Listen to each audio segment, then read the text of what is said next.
अगर कोई छोटा सा फोड़ा है तो समय रहते उसका उपचार, उसका कारणों में जाना, फिर उसके निवारण के लिए आवश्यक उपचार की व्यवस्था करना। अगर आपने समय रहते नहीं किया तो हो सकता है एक बार वो बड़ा घाव बन सकता है, एक बड़ा कैंसर का रूप ले सकता है, अल्सर बन सकता है। ऐसे ही समाज की स्थिति है।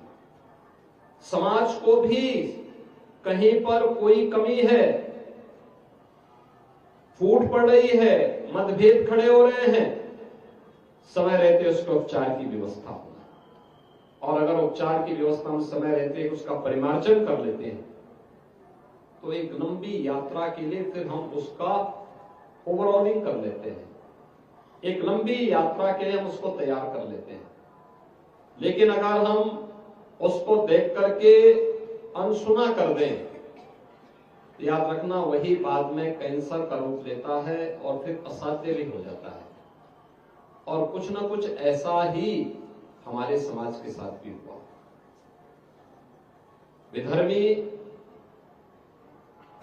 चंद लोग थे, मुट्ठी भर लोग थे, उनके पास ताकत नहीं थी, उनके पास सामर्थ्य नहीं थी, उनके पास धन बल भी नहीं था, उनके पास बुद्धि बल भी नहीं था, उनके पास भौतिक बल भी नहीं था, लेकिन तब भी वे हम पर हमला करने में सफल हुए, हमारे तीर्थ स्थलों को पवित्र करने में सफल हुए, हमारी मां बहनों की इज्जत के साथ खिलवाड़ करने में सफल हुए, देश को गुलाम बनाने में सफल हुए।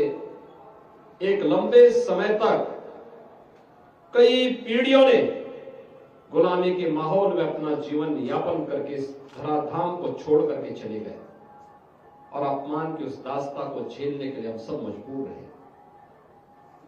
आज मैं आप सबसे यही कहना चाहूंगा, धर्म हमें सन्मार्ग पर चलने की प्रेरणा देता है।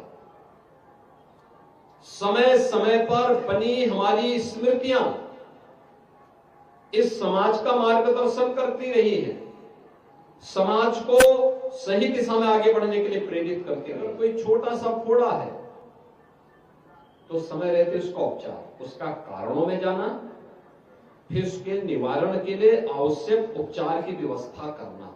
अगर आपने समय रहते नहीं किया तो हो सकता है एक बार वो बड़ा घाव बन सकता है, एक बड़ा कैंसर का रूप ले सकता है, अल्सर बन सकता है। ऐसे ही समाज की स्थिति है। समाज को भी कहीं पर कोई कमी है, फूट पड़ रही है, मतभेद खड़े हो रहे हैं, समय रहते उसके उपचार की व्यवस्था होना।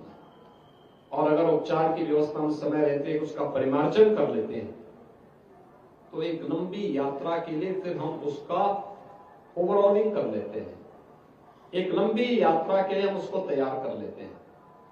लेकिन अगर हम उसको देख करके अनसुना कर दें, याद रखना वही बाद में कैंसर का रूप लेता है और फिर असाध्य भी हो जाता है। और कुछ ना कुछ ऐसा ही हमारे समाज के साथ भी हुआ। विधर्मी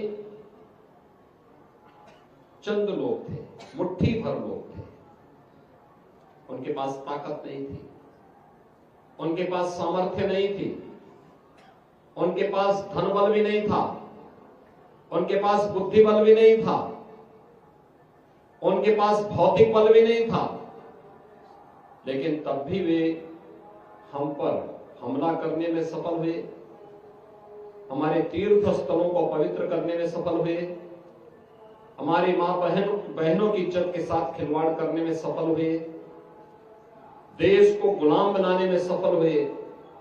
एक लंबे समय तक कई पीढ़ियों ने गुलामी के माहौल में अपना जीवन यापन करके इस धराधाम को छोड़ करके चले गए और अपमान की उस दास्ता को झेलने के लिए हम सब मजबूर रहे।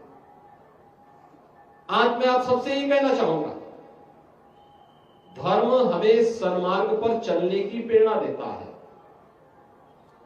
समय समय पर बनी हमारी स्मृतियां इस समाज का मार्गदर्शन करती रही है, समाज को सही दिशा में आगे बढ़ने के लिए प्रेरित करती रही है।